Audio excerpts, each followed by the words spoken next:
says here, the UK national debt currently stands at £900 billion. And with a disgruntled and deeply suspicious electorate, you've got to wonder, who the hell would be in government right now? Well, there is of course one shining reason to govern the UK at the moment. It's British, it's just over 5 metres long, it's got 4 doors, and we're sitting in it. It is of course the new Jaguar XJ. Driver, carry on.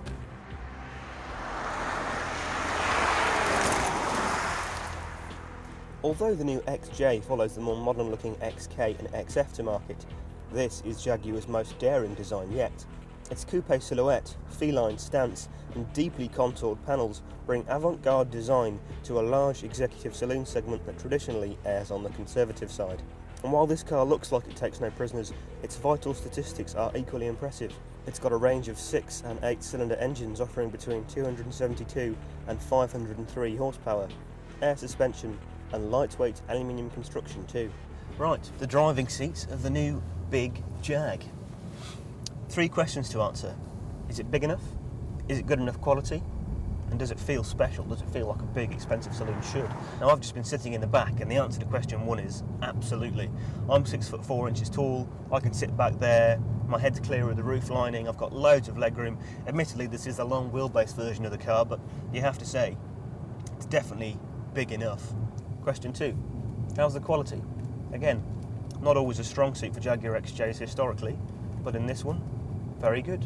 Everything's very well screwed together. There's no sign of any cheap switchgear or flimsy plastics anywhere. It's all really rather impressive. And finally, does it feel like a £60,000 saloon car should? Well, I think so. The cabin design of this car, first of all, is second to none. There's this fantastic swathe of veneer that wraps right the way throughout the cabin, from the rear doors right the way to the front of the IP. And it makes everybody feel really involved in the driving experience. And as far as toys go, this car really has got it all. There's a reversing camera, there's the latest hard drive based audio and satellite navigation system, there's an in-car TV, everything you could ever want really to make your journey as comfortable and as special as possible. If you were to get into this car straight out of the last XJ, you might be in for a bit of a shock, because Jaguar has actually fundamentally changed the dynamic character of this car. This car doesn't float and glide over bumps like the last one did. It doesn't have that pillowy softness to the secondary ride, but it does have much better steering and much better body control. Computer-controlled air suspension, adaptable dynamic stability control, a very clever 6-speed automatic gearbox and continuously variable damping allow you to prepare this new XJ for the perfect cross-country thrash. First, select the chassis' dynamic mode, and then select the track DSC setting with one touch of the dynamic stability control button. Lastly, put the rotary gear selector into sport mode. That'll give you complete manual control of your gear shifts using the car's gear shift paddles. Where this new XJ really is a night and day improvement over the last one is in the way it responds when you want to drive it that little bit faster. You turn it into a corner and it carves a precise line. There's no reactions to bumps mid-corner. It doesn't throw you offline. It doesn't just run out of answers like the last XJ did.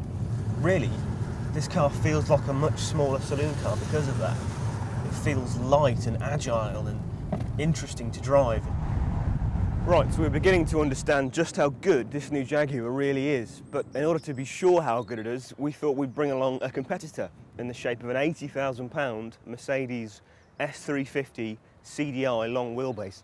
Now, some people still call that the best car in the world, and while the Jag may be good, is it really that good?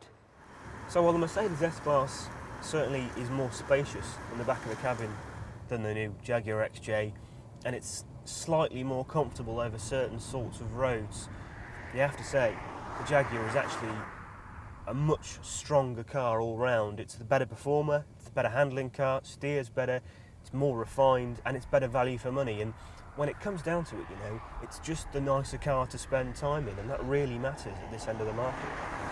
I hesitate to say that it's a class-leading car. We can't say that until we've tested it against the new Audi A8.